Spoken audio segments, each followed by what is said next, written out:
안녕하세요. 가치환입니다. 9월 16일 화요일 국내 시장의 마감이었습니다. 자, 이게 정말 맞나 싶을 정도로 코스피 코스닥의 흐름이 너무나 좋은 것 같습니다. 특히 오늘은 종가상의 코스닥이 약간의 파란불로 마무리되었지만 코스피는 지금 보시는 것처럼 1.2% 급등과 함께 이번 달은 9월 1일 첫날을 제외하고 현재 16일까지 매일같이 빨간불만 들어오고 있습니다. 그래서 코스피는 오늘 3,449포인트에서 마무리되었고 코스닥은 0.1% 빠졌습니다. 뭐 많은 폭은 아니었지만 어쨌든 연속적인 빨간불이 마무리되었다는 것이 조금은 아쉬운 부분인 것 같습니다. 자, 그리고 시총 상위종들을 보면 오늘도 시장을 주도했던 것은 반도체 관련주였습니다. 그리고 밑에 조선, 방산, 원전 그동안의 시장 주도주의 흐름도 좋았었고요. 지금 이렇게 보니까 삼성전자는 거의 8만원 근처까지 근접했습니다. 그리고 하이닉스는 35만원이죠. 또 코스닥은 상대적으로 파란불이 조금 더 많이 보이는 것 같고 그래도 시총 1, 2기업들은 빨간불이 들어왔었네요. 이어서 코스피의 수급을 보겠습니다. 자, 오늘도 기관과 외국인의 양매수가 들어왔지만 사실상 기관보다는 외국인 쪽에서 1조 8천억의 많은 순매수가 들어왔고 오늘까지 무려 10일 거래 연속 상승입니다. 지금까지 제가 주식을 하면서 10일 연속으로 상승이 나왔던 적 저는 정말로 처음입니다. 그리고 반대로 코스닥은 모처럼 외국인의 많은 순매도가 나오면서 10일 연속의 상승 추세가 깨졌습니다. 그리고 삼성전자. 자, 오늘은 외국인의 1조 원 이상의 순매수가 들어왔고요. 기관은 690억 정도. 외국인의 정말 많은 순매수가 들어왔습니다. 한 종목에 1조 원 이상 베팅을 했었고요. 그리고 하이닉스도 2,500억의 외국인의 순매수가 들어왔습니다. 그래서 코스피 전체 1조 8천억의 순매수가 들어왔고 그중 반도체가 차지한 것이 한 1조 3천억 되겠죠? 자, 그럼 외국인의 수급은 거의 70% 이상 반도체로 향했다고 할 수가 있고요. 엄청난 수급인 것 같습니다. 자, 그리고 두산 에너빌리티. 이 종목도 오늘 좋은 흐름이 있었고 2,700억의 외국인의 순매수가 들어왔습니다. 그리고 방산 관련주의 흐름도 좋았습니다. LIG 넥슨도 기관과 외국인의 순매수가 들어왔고 또 현대로템도 마찬가지로 기관과 외국인의 양매수가 꾸준히 들어오고 있습니다. 그럼 이어서 주체별 매매 동향에 대해서 살펴보도록 하겠습니다. 9월 16일 외국인이 가장 많이 매수한 종목은 삼성전자, 두산에너빌리티, SK하이닉스, 하나에어로스페이스, 삼성전자 우선주. 삼성전자를 거의 압도적으로 많이 매수했었고요. 또 기관도 삼성전자, 두산에너빌리티, SK스퀘어, LIG넥스원, 하나시스템 이렇게 순서대로 매수했습니다. 여기 SK스퀘어는 하이닉스의 지주사죠. 그래서 하이닉스의 급등에 따른 지분 가치에 대한 기대감 그런 것들이 조금 작용이 되었던 것 같습니다. 이어서 해외 증시를 보겠습니다. 어제 다시 한번 미국 증시가 또 한 번의 신고가를 경신했습니다. 나스닥은 0.9%의 빨간불이 들어왔고 22,348포인트에 마무리되었습니다. 그리고 S&P 500 마찬가지로 0.4%의 빨간불과 함께 또 한 번의 역사적 신고가를 경신했고요. 다우지수는 전날과 비슷했습니다. 그리고 반도체도 0.9%의 빨간불과 함께 이것도 역사적인 고점이죠. 자, 그리고 일본 증시. 오늘은 일본 증시도 0.5%의 빨간불이 들어오고 있고 대만도 1%의 빨간불이 들어오고 있습니다. 그리고 중국만 조금 쉬어가고 있습니다. 자, 그래서 코스피도 정말로 무서울 정도로 빨간불이 계속 들어오고 있고요. 지금 촬영 시점이 1시 반쯤 되었거든요. 무려 3,450포인트까지. 오늘도 1% 이상의 급등이 나오고 있습니다. 그리고 지금 시장의 중심에는 단연코 반도체 관련주가 있습니다. 물론 오늘은 그동안 상반기에 시장에 강세를 보였던 조방원 관련주들, 이쪽에서도 같이 한번 시세가 분출이 되고 있지만 전체적으로 시장을 주도하는 것은 단연코 반도체 관련주입니다. 자, 그래서 어제는 하이닉스가 한 차례 쉬어갔었다면 오늘은 다시 한번 5% 이상의 급등이 나오고 있고요. 또 삼성전자도 마찬가지로 지금 2.5% 급등이 나오고 있습니다. 자, 이렇게 반도체 관련주가 매일 상승만 나오다 보니까 굉장히 소외감을 많이 느끼시는 분들이 계실 거예요. 자, 왜냐하면 지금 지수를 보겠습니다. 지난 7월에 코스피가 고점을 한번 형성하고 나서 9월 초까지만 거의 2달 정도죠. 2달 정도 시장에 박스권을 형성했습니다. 그리고 고점을 돌파하면서 지금 매일같이 빨간불이 들어오고 있단 말이에요. 하지만 사실상 반도체 관련주들, 자, 하이닉스하고 삼성전자, 이 두 종목을 보유하지 않았다면 그렇게 계좌의 다이나믹한 수익은 나지 않았을 수도 있습니다. 때문에 지수는 맨날 신고가를 경신하고 있지만 내 계좌는 왜 그럴까? 애초에 그런 생각을 하는 것이 잘못되었고요. 조금 더 직설적으로 표현한다면 사실상 지금처럼 신고가 시장에서 이 두 종목만 유일하게 수익이 났을 가능성이 상당히 높습니다. 그래서 여러분들이 비교를 하지 않으셨으면 좋겠고요. 그리고 특히 하이닉스가 최근에 강세 흐름이 굉장히 무섭잖아요. 그렇다 보니까 제 영상 댓글에 이 종목을 언제쯤에 매수해야 되는지 이런 의견을 물어보시는 분들이 계셨습니다. 물론 저는 지금 위치는 철저하게 보유자의 영역이라고 생각이 됐고, 신규 매수 관점에서는 저는 권장해 드리진 않습니다.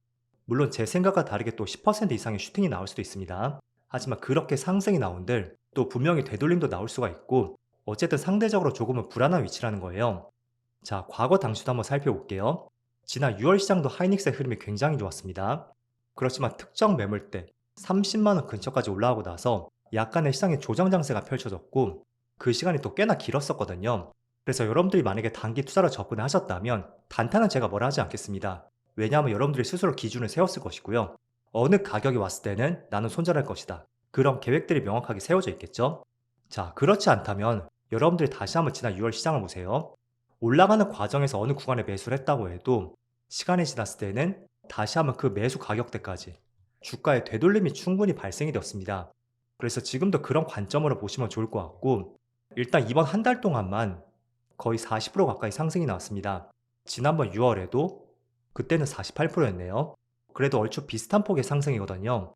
때문에 제가 정말로 만약에 신규 투자를 한다면 저는 분명히 주가가 눌리는 구간이 있을 것이고요. 그런 구간에서 얼마나 안정세를 보여주는지 그걸 확인하고 투자를 할 것 같습니다. 그래서 지금 이렇게 달리는 구간에서는 여러분들이 달리는 구간 초입, 이런 초입이었다면 제가 뭐라 하지 않겠는데, 지금 구간에서는 분명히 포모 현상이 있을 거예요. 그렇다 보면 의도치 않게 또 슈팅이 나올 수도 있겠죠. 그렇지만 그거는 내가 불화할 것이 아니고 이거는 보유자의 영역으로서 시장을 관찰해보자는 취지로 말씀드리겠습니다.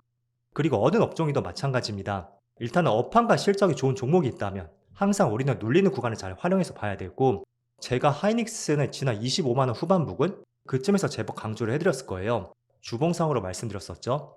자, 주봉상에 강력한 고점 박스권이 있습니다.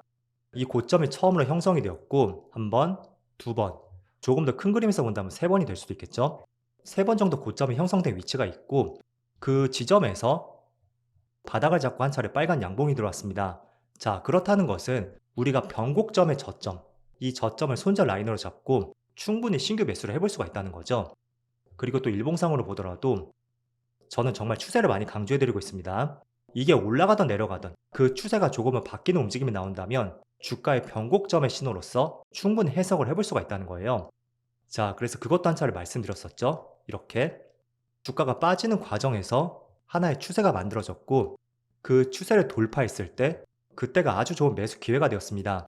그리고 손절 라인으로서는 지난번 저점 있죠? 이 저점을 손절 라인으로 잡게 된다면 나의 명확한 기준이 세워질 수가 있고, 또 지금처럼 빠르게 주가의 상승도 나올 수도 있습니다.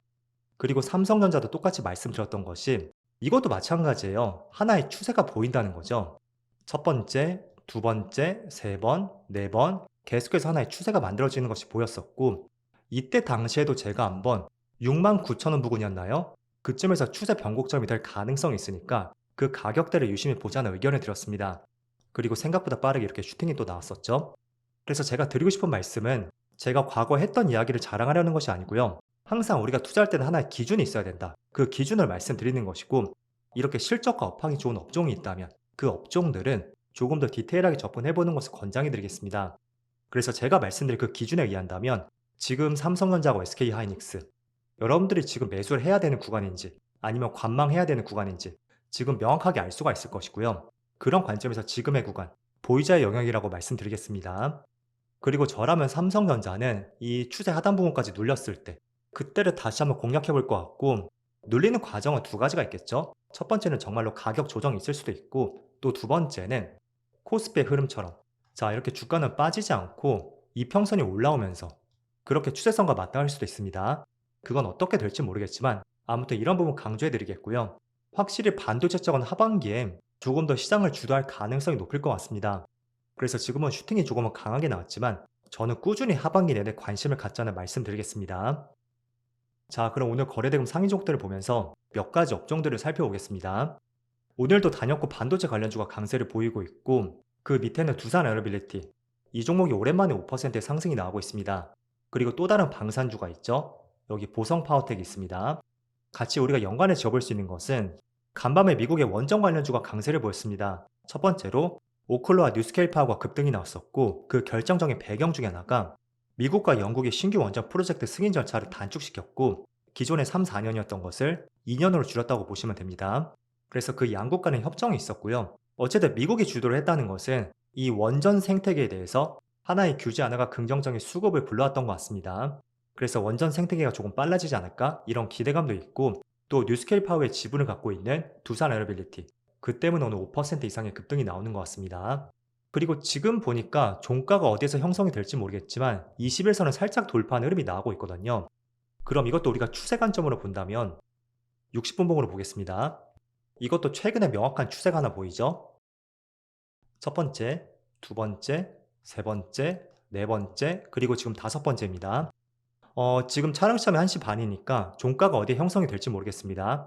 그렇지만 저는 정말로 추세를 돌파했다면 조금 더 상승이 나와야 된다고 생각이 되고, 만약에 지금 가격에서 종가가 형성된다면 약간의 애매한 위치가 될 것 같습니다.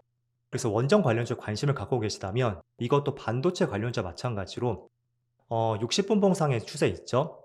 이 추세를 보면서 얼마나 강하게 돌파하는지 그 흐름을 참조해 보시고요. 또 손절 라인으로서는 지난번 저점 있죠?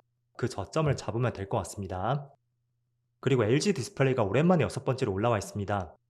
자, 이건 LG 디스플레이 패널이 아이폰에 공급될 것이고, 최근에 미국 정부에서 중국의 디스플레이를 제재했었잖아요. 자, 그래서 지난번에는 그 제재에 대한 기대감이 먼저 표출이 되었다면, 오늘의 상승은 그 기대감이 현실화되었다 라고 생각해 보시면 좋을 것 같습니다. 그래서 LG 디스플레이가 모처럼 11% 급등이 나오고 있고, 또 한라캐스트란 종목이 20% 급등이 나오고 있죠. 이 종목은 자율주행 관련주인데 정부에서 모빌리티 규제를 풀겠다고 했던 것이 하나의 기대감으로 작용이 되었습니다. 그래서 오늘 자율주행 관련주도 큰 강세를 보이고 있고요. 또 방산 관련주도 오랜만에 좋은 흐름이 나오고 있습니다. 이쪽은 특별한 이슈가 있었던 것은 아닌데요. 일단 시장 흐름도 좋았었고 또 기존의 시장 주도주, 원전주에 대한 수급이 다시 한번 들어오면서 그동안의 주도주였던 방산주로 수급이 들어왔던 것 같습니다. 그리고 일동제약은 14% 급등이 나오고 있습니다. 이거는 일동제약의 비만치료제하고 항암제가 가시적인 성과를 보이고 있고 또 기업의 투트랙 전략으로서 수많은 이익 창출을 담당할 것이라는 전망도 있습니다. 그래서 그런 부분이 하나의 호재로 작용이 되었던 것 같습니다. 자, 어쨌든 최근에 시장 주도주는 단연코 반도체 관련주인 것 같습니다. 하지만 어제도 말씀을 드린 대로 이제 내일부터 본격적인 FMC가 시작이 됩니다. 그게 또 하나의 시장의 변곡점이 될 수도 있으니까 FMC에 따른 주가의 변화, 이 흐름 한번 잘 살펴보시면서 너무 시장에 대한 포모 현상을 겪지 않으셨으면 좋겠습니다. 자, 그럼 오늘도 늦은 시간까지 정말 고생 많으셨고요. 저는 내일 영상에서 다시 찾아뵙도록 하겠습니다. 모두 즐거운 저녁 되세요. 감사합니다.